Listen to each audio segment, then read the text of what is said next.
Hola, mi nombre es Rodrigo Figueroa. Hoy vengo a hacerles una pequeña presentación eh, que aborda la música electrónica en Venezuela.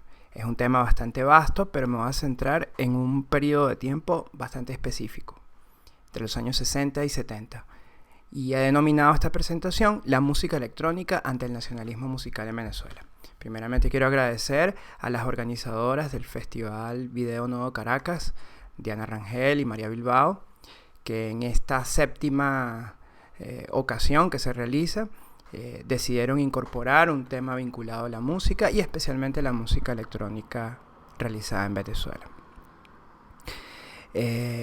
La música realizada con elementos electrónicos introduce no solo nuevas sonoridades, sino también procedimientos alternativos que representan un quiebre con lo que se consideraba tradicional.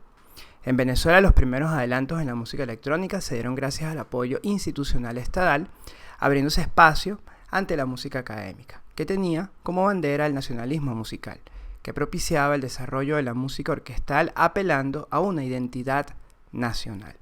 Por ende, el quiebre con la tradición ponía en contraste la épica orquestal y el campo de experimentación que planteaba la electrónica. Esta presentación aproximará una reflexión sobre este periodo y sus repercusiones.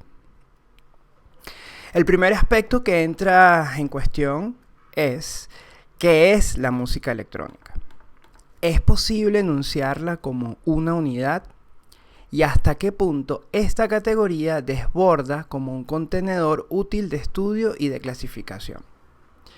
Abordando superficialmente este aspecto, considero importante que la música electrónica se defina desde sus rasgos técnicos, es decir, el uso de un tipo de equipos y procedimientos. A esto se le suma que la producción con elementos electrónicos se ha propagado aceleradamente con el pasar del tiempo y cada vez más está presente en diversos ámbitos de la música.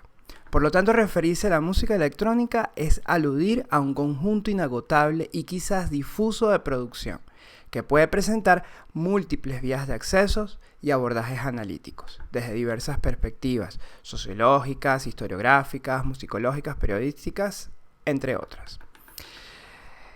Ahora bien, ¿qué es la música electrónica? Yo me apego a la definición dada por Tom Holmes en el 2002 en Electronic and Experimental Music, que dice de esta manera: la música puramente electrónica se crea mediante la generación de ondas sonoras por medios eléctricos. Esto se hace sin el uso de instrumentos musicales tradicionales o de sonidos que se encuentran en la naturaleza, y es el dominio de las computadoras, sintetizadores y otras tecnologías. Es el reino de los programas, las pantallas de las computadoras y los instrumentos virtuales que se encuentran en el software. La música electroacústica utiliza la electrónica para modificar los sonidos del mundo natural. El espectro completo de sonidos mundanos proporciona el material fuente para esta música. Este es el dominio de los micrófonos, grabadoras y muestradores digitales. El término música electroacústica se puede asociar con música en vivo o grabada. Durante la actuación en vivo, los sonidos naturales se modifican en tiempo real mediante la electrónica. Aquí tenemos las dos primeras grandes definiciones que se dieron al momento de categorizar la música electrónica que se empezó a hacer: electroacústica y electrónica. La irrupción de la electrónica representó, como ya lo dije, un quiebre técnico y estético que replanteó las formas musicales tradicionales. Para los compositores venezolanos, lo que se rompía aquí era la corriente académica que ya se venía asentando y que fue denominada como nacionalista, y que tuvo un importante apogeo desde mediados de los años 40 y se vinculó a la cátedra de composición del maestro Vicente Emilio Sojo. Este movimiento hacía alarde del despliegue orquestal y se erigía como un signo sonoro de de la pujante modernidad venezolana, que trazaba una épica reivindicativa de la nación en sus acervos populares a través de técnicas compositivas orquestales, que se aproximaba un poco al estilo de los grandes maestros de la música académica de finales del siglo XIX y principios del siglo XX. Nacionalismo musical. Aquí hay dos términos que creo que se pueden matizar, y el primero es justamente qué es la nación y qué tiene que ver la nación con la música. Muy a grosso modo se puede definir la nación como un conjunto de habitantes que han nacido o viven en un país, y puede clasificarse de varias maneras: naciones étnicas, políticas, históricas e incluso biológicas. Ahora bien, el nacionalismo como estilo se basa en la idea de que el compositor expresa en su obra características nacionales y raciales, principalmente basándose en las melodías populares y ritmos de su país como inspiración, eligiendo escenas de la historia nacional o la vida como tema principal para óperas y poemas sinfónicos. Esta definición la extraigo del Harvard Dictionary of Music. El nacionalismo abarca desde el siglo XIX hasta mediados del siglo XX y sirvió como estilo para afianzar la identidad nacional a través de la música tradicional y popular, haciendo énfasis en el carácter diferenciador de cada país. En América Latina se pueden apreciar rasgos del nacionalismo en la obra de Alberto Ginastera en Argentina, Carlos Chávez en México y Heitor Villa-Lobos en Brasil. Ahora bien, ¿cómo surge el nacionalismo en Venezuela? En el caso venezolano, el nacionalismo encuentra su sustrato en un contexto político donde se consolidaba el modelo republicano democrático después de la dictadura de Juan Vicente Gómez, que había conformado unas fuerzas armadas nacionales sentando las bases del Estado moderno. El movimiento nacionalista estuvo encabezado por Vicente Emilio Sojo, que introdujo un nuevo lenguaje compositivo en el ambiente musical del momento. Sojo funda y dirige la Orquesta Sinfónica de Venezuela en 1930, que sería la primera orquesta sinfónica del país, y funda y dirige el Orfeón Lamas. Desde 1936 se convierte en director de la Escuela Superior de Música José Ángel Lamas. Y además, entre sus trabajos como músico, compiló y armonizó más de 200 canciones populares y folclóricas, madrigales, música colonial y arreglos venezolanos, además de trabajar en organización de un fondo de música colonial. Los tipos de nacionalismos los clasifica el profesor José Peñín en el año 1999 de la siguiente manera: nacionalismo objetivo en la música, que toma elementos folclóricos directamente, de intención, que está basado en canciones patrióticas que buscan promover la identidad. Subjetivo, que parte de la música escrita a la europea, pero remedando expresiones folclóricas. Estilizado o de proyección, que está basado en la música urbana internacional, pero pensando en una raigambre de tradición local. Figurativo o de atmósfera. Es la música con perspectiva individual del compositor, pero tomando lo nacional como motivación. Y abstracto, que es la música vanguardista con lenguaje contemporáneo, fuera de los márgenes tonales, pero inspirada en un tema tradicional. Para tener una idea de en qué consistió el nacionalismo en Venezuela, enumeraremos algunos de sus principales exponentes. Contamos con Juan Bautista Plaza, del cual oiremos una de sus piezas emblemáticas, la Fuga Criolla del año 1931.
Otra exponente del nacionalismo venezolano es Blanca Estrella de Méscoli.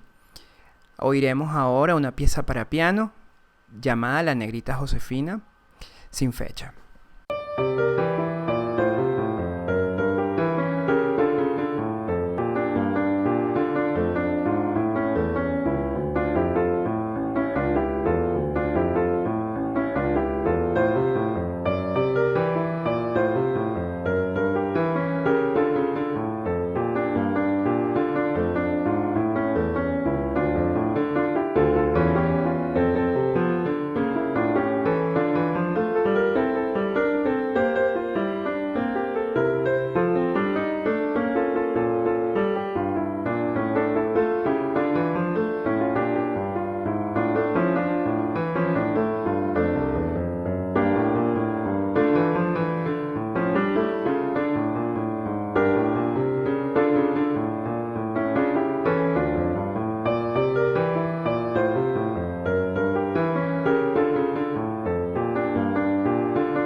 Ahora vamos a escuchar de la misma autora Temporalidad, 1976, una pieza con un lenguaje compositivo muy diferente, más cercano al serialismo o el dodecafonismo.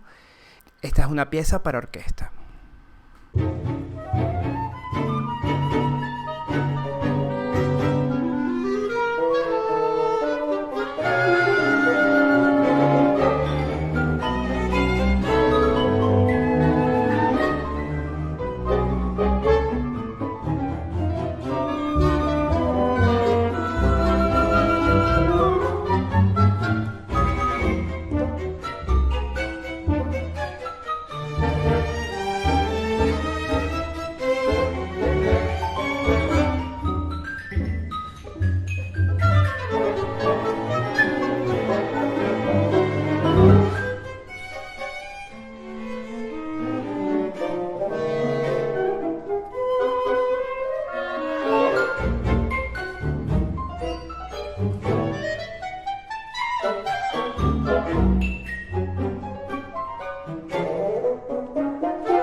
Ahora, de Evencio Castellanos, otro exponente del nacionalismo, escucharemos un fragmento de la suite avileña compuesta en el año de 1947.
Otro exponente del nacionalismo venezolano es Inocente Carreño. De él, quizás su obra más reconocida, la Glosa Sinfónica Margariteña, compuesta en 1954.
Uno de los máximos exponentes del nacionalismo en Venezuela fue Antonio Esteves. Él compuso La Cantata Criolla en 1954, pieza con la cual es reconocido como compositor. Vamos a escuchar un fragmento a continuación. En la noche más oscura, lo malo no es el lanzazo, sino quien no lo retruca. Tiene que beber arena el que no bebe agua nunca.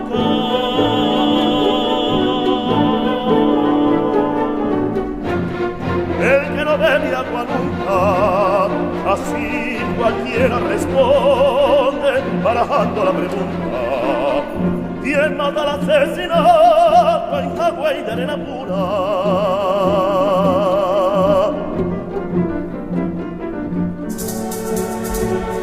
En Hawái de arena pura, el médano solitario, el ánima que lo cruza, la noche que lo encobija, el lucero que lo alumbra. ¿Qué culpa tengo, señores, si me encuentran que me busca?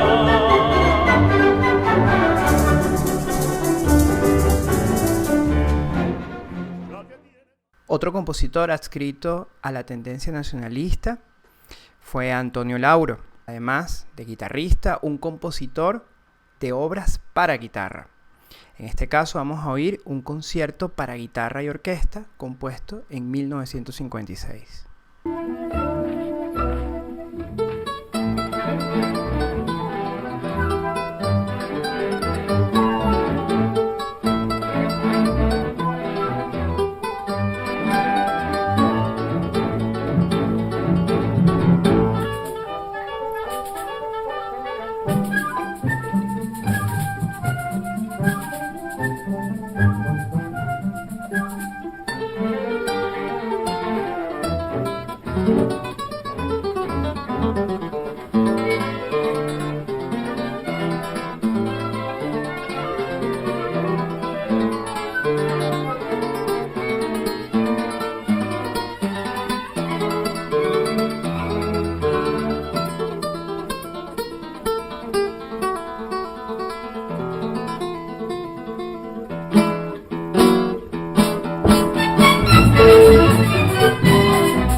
Y otra exponente del nacionalismo venezolano es Modesta Bor, y de ella oiremos un fragmento de la suite criolla del año 1954.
Entre los alumnos que tuvo Vicente Emilio Sojo, vale mencionar a Ángel Sauce y José Antonio Abreu.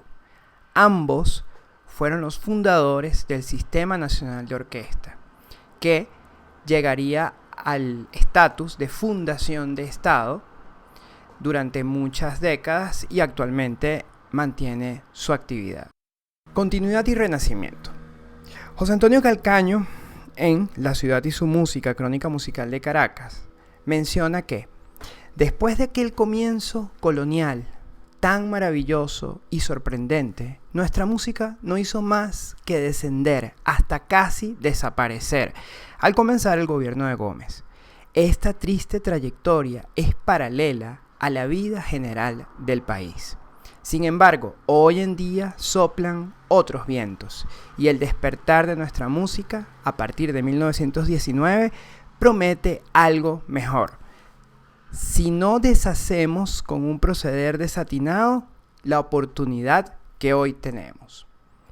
Con esta idea se establece que la música colonial, antes de este paréntesis probablemente decadente que para ellos reflejaba el romanticismo en Venezuela, era el antecedente directo y coincide particularmente con los hallazgos de manuscritos en la propia escuela de música, al lado de la iglesia de Santa Capilla.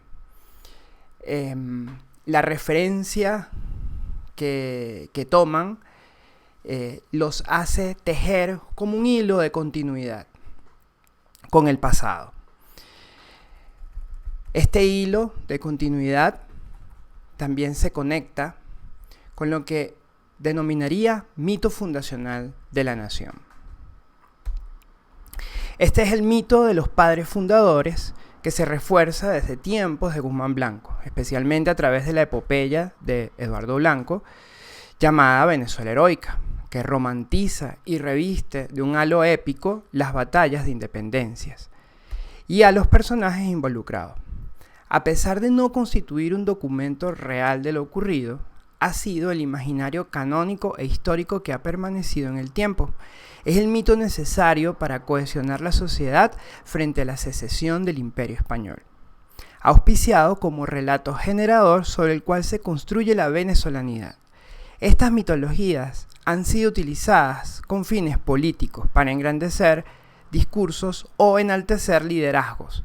Un caso puede ser el propio Guzmán Blanco, al compararse en reiteradas ocasiones con el referente de Simón Bolívar, llegando incluso a acuñar monedas de su busto con el de Bolívar.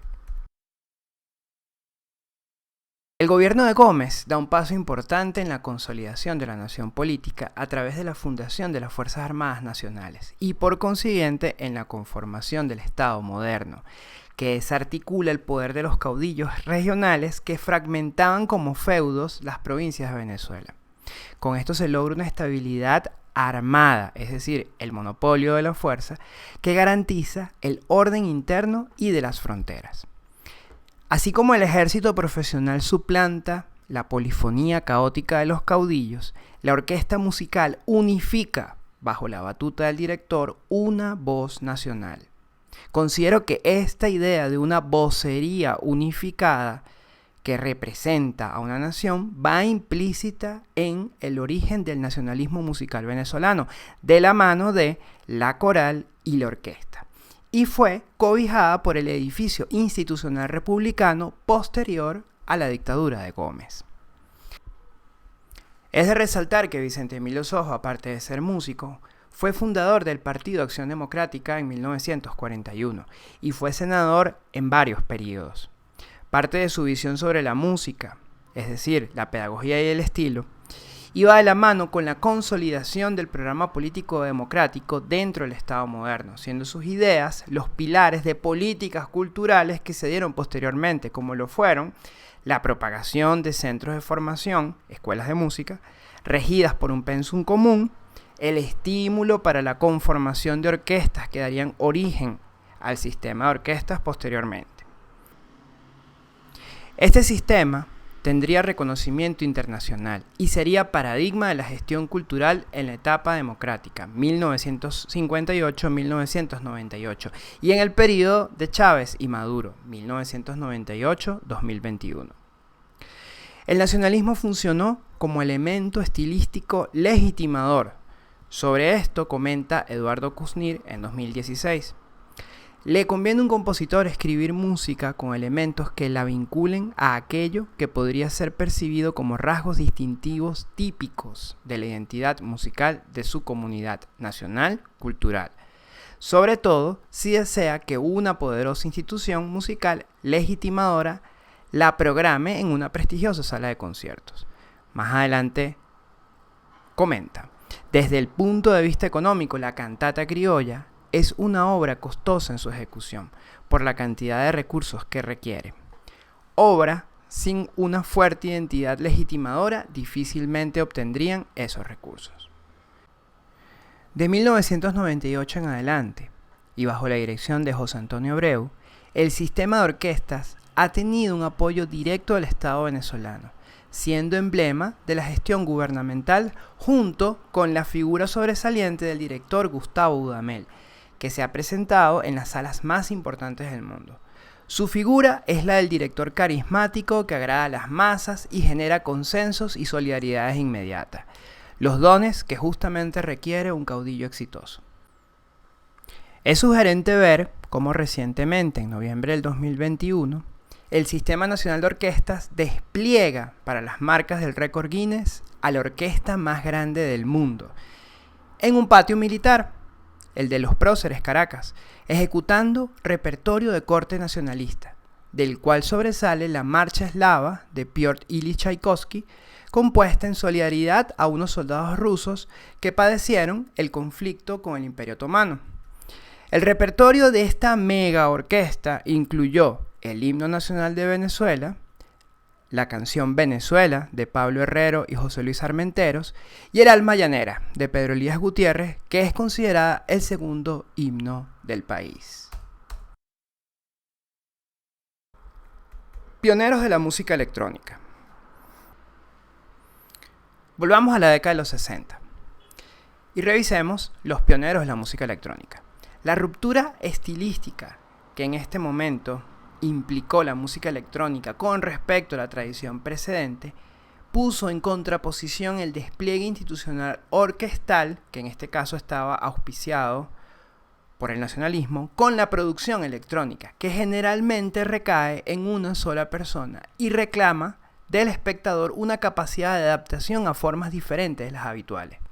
A pesar de esto, también es posible ver en estas obras que se fueron produciendo la identificación del territorio y la nación venezolana, pero de una manera diferente. Esto evidencia, por otra parte, que el país pareciera que sigue siendo un tema. Revisemos el trabajo de los pioneros. El primero en trabajar la música electrónica en Venezuela fue el chileno José Vicente Azuar, y está relacionado con la creación del estudio de fonología. El estudio de fonología, que fue fundado en 1965 y duró hasta 1968, se constituyó en el marco de las actividades preparatorias del tercer Festival de Música de Caracas, promocionado por el doctor Inocente Palacio, con los lineamientos del Instituto Nacional de Cultura de Bellas Artes, INCIBA, como parte de la celebración del cuatricentenario de la ciudad. Palacios contacta al compositor de música electroacústica José Vicente Azuar para que lo asesore en la adquisición de los equipos y en la coordinación del espacio, como parte de las celebraciones de este cuatricentenario. Azuar también fue invitado a realizar la música que acompañaría al innovador evento multimedia Imagen de Caracas, realizado en la urbanización El Conde, en los terrenos en los que se construyeron posteriormente las torres de Parque Central. Para este evento compuso las siguientes piezas: Divertimento en 1967, que fue ganadora de un premio por parte de la Dartmouth Arts Council; La Noche 2 de 1967, Catedral de 1968, Caleidoscopio de 1968, Guaraira Repano de 1968, con la cual ganó el concurso internacional de música electroacústica de Bourges. Justamente vamos a escuchar esta pieza.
Otro de los pioneros, y ahora venezolano, es Alfredo del Mónaco. Entre las piezas que hizo Alfredo del Mónaco cuentan Cromofonías 1 de 1966-67, que se estrenó en el Festival Internacional de Música de Mérida en el 68, Estudio Electrónico 1 para Sinusoides de 1968, Tres ambientes coreográficos para Sonia Zanoja, que se presentó en 1970, Alternancias de 1971, Trópicos para banda magnética sobre sonidos y grabaciones de 1972, Sinus 1725-1271, que fue hecha para computadoras IBM 360 en 1972, y Estudio Electrónico 3 para banda magnética partitura, que se hizo en 1974. De todas estas piezas voy a colocar Trópicos de 1972, que hace referencia de una manera diferente a la ciudad, ya que toma grabaciones in situ de lo que allí ocurre.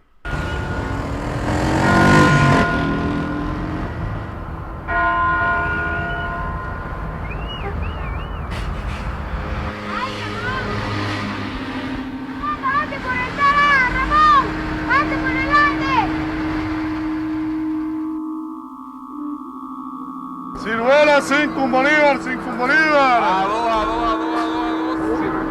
5 para el nené. Barato.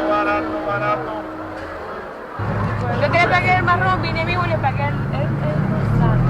Yo sé mi bufanda también, digo. 10 a 2 Bolívar, a 2. No llega todavía, ¿ves?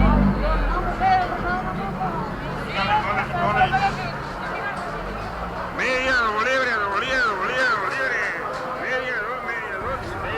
Media, baratillo, zapatito para niños, barato. El regalito bonito que le para la niña.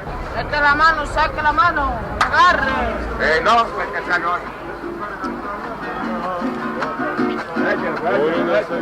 Agarre, no, se saque. Para caballero y automático. Otra compositora que realizó piezas electroacústicas fue la investigadora Isabel Aretz. Nacida en Buenos Aires, se residenció en Venezuela por muchos años y conoció el estudio de fonología. Allí trabajó y compuso las siguientes piezas: Birimbao para cinta magnetofónica y 4 timbales en 1968, Yecuana para 8 voces, orquestas y cinta magnetofónica, que además fue Premio Nacional de Composición en 1972, y posteriormente Cualtaya, que fue un etnograma en 3 éxtasis, así lo denominó ella, para cinta magnetofónica y voz actuante en 1980. El trabajo que hizo Isabel Aretz fue básicamente incorporar los registros de campo que ella venía realizando desde su disciplina etnomusicológica y lo utilizó como un recurso compositivo. Vamos a escuchar Cualtaya.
Me permito tomar parte de la entrevista que le realizaran a Isabel Aretz en 1968 como parte del estreno de la obra Birimbao, en la cual tuvo como solista al percusionista norteamericano Jesse Kregel. porque allí refleja un poco su posición con respecto al nacionalismo y al trabajo que ella venía realizando como compositora, insertando grabaciones o registros de rigor etnomusicológico. El periodista le hace la siguiente pregunta: ¿es entonces una obra electrónica? A lo que responde Aretz: no, precisamente en ella he utilizado todo el equipo electrónico, pero para transformar un toque de trompa guajira. Entonces, ¿es una obra de contenido nacional?, pregunta el periodista, a lo que responde ella: esencialmente sí, la parte electrónica no posee un solo sonido que no haya salido de ese toque. Yo sostengo que con todas las técnicas y escuelas se pueden componer obras con sentido venezolano, y conste que no digo nacionalista, que eso es otra cosa. Una obra con un tema folclórico, con desarrollo y orquestación de estilo europeo, puede ser mucho menos venezolana que mi birimbao, que sale sonido por sonido de un instrumento y un toque indígena. Otro de los músicos que fue pionero en la música electroacústica en Venezuela fue Antonio Esteves. Él tiene en su haber varias piezas. Las concluidas están Cromovibrafonía múltiple en 1972, Cromosaturación en 1972 y 3 piezas inconclusas: Oda al átomo, aproximadamente en 1975, Collage en 1975 y Polución y cloacas, también de 1975, como refiere Atilano en 2003.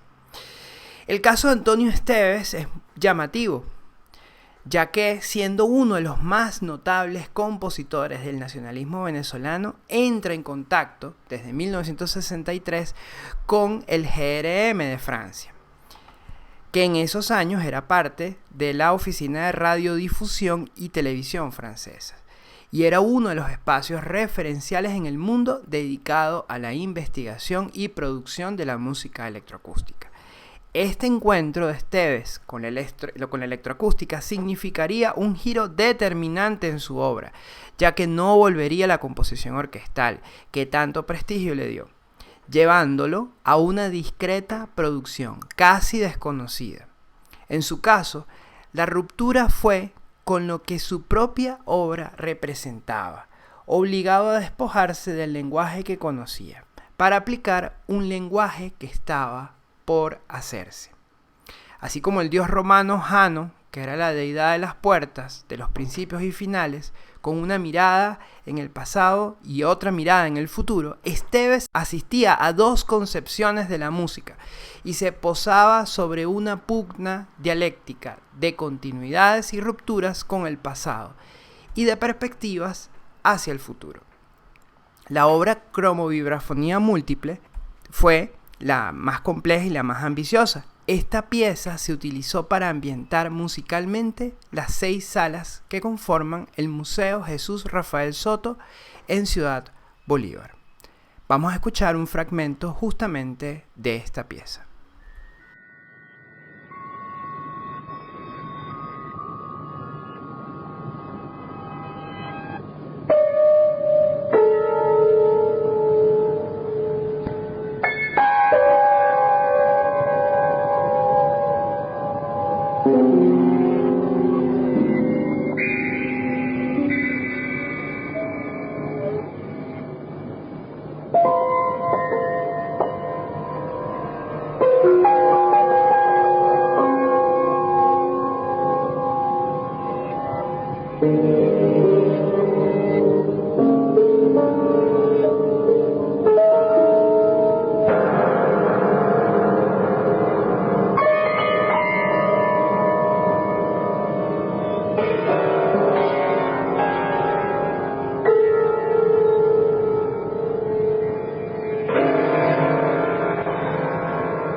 El uso de elementos electrónicos en la música popular también generó encuentros en los cuales es posible rastrear las alusiones nacionales. Menciono 2 casos de la década de los 70. Chelique Saravia con el álbum Revolución Electrónica en Música Venezolana del año 1971, en el cual plantea arreglos actualizados de temas venezolanos junto a instrumentos populares como el cuatro y la bandola. Vamos a escuchar un tema de este disco, El Polo Margariteño.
Esta misma línea hay que mencionar el trabajo que hizo Vitas Brenner en los años 70 con 6 álbumes. Estos trabajos combinan la influencia del rock con el uso de sintetizadores y la música venezolana. Vamos a seleccionar del álbum Hayeche el tema Canchunchú Florido.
En los años 80 es importante resaltar el trabajo de Ricardo Teruel, Jackie Schreiber, Miguel Noya, Vinicio Adames, Oxana Linde, entre otros, que hicieron trabajos muy interesantes que siguen planteando interrogantes sobre la identidad, el territorio y los géneros musicales venezolanos. Trayéndonos de nuevo la categorización sugerida por José Peñín en 1999, es posible hacer algunas asociaciones de las piezas que ya escuchamos anteriormente, que forman parte de lo que entendemos son piezas de música electrónica, al menos en 3 puntos de los que identifica esta categorización. En el figurativo o de atmósfera, como puede ser el caso de Chelique Saravia, el abstracto, como el caso de José Vicente Azuar, o, y aquí me atrevería a colocar uno más, el uso de documentos que aluden a un lugar o persona, es decir, de grabaciones, que es el caso de Isabel Aretz y la pieza Trópicos de Alfredo del Mónaco. El desarrollo de un sistema nacional de orquestas, la investigación etnomusicológica y el desarrollo de estudios dedicados a la música electrónica entre los cuales no solamente está fonología, sino también la Cátedra de Música Electroacústica del Conservatorio Nacional de Música Juan José Landaeta, que se fundó en 1980. Todos estos 3 pilares fueron parte de los proyectos llevados por la gestión pública estatal, aunque el beneficiario principal terminó siendo el sistema orquesta, que ganaría la mayor cantidad de espacios y recursos, tomando un rol protagónico, llevando a la desaparición del Instituto de Fonología, que funcionó hasta 1990 y fue absorbido justamente por la institucionalidad del Sistema Nacional de Orquesta. La música experimental, electrónica, y de la cual aquí seleccionamos a varios de sus autores, que no es particularmente proselitista ni complaciente con las masas, ni tampoco apropiada para acompañar actos oficiales, pareciera que no está dentro de las prioridades del Estado. Justamente la electrónica y la electroacústica de corte no popular sobrevive en espacios que son reacios a lo masivo. Gracias de nuevo a las organizadoras del Festival Nodo Caracas, Diana Rangel y María Bilbao, por invitarme a participar en el marco de estas actividades y permitirme hablar sobre la música en Venezuela. Saludos.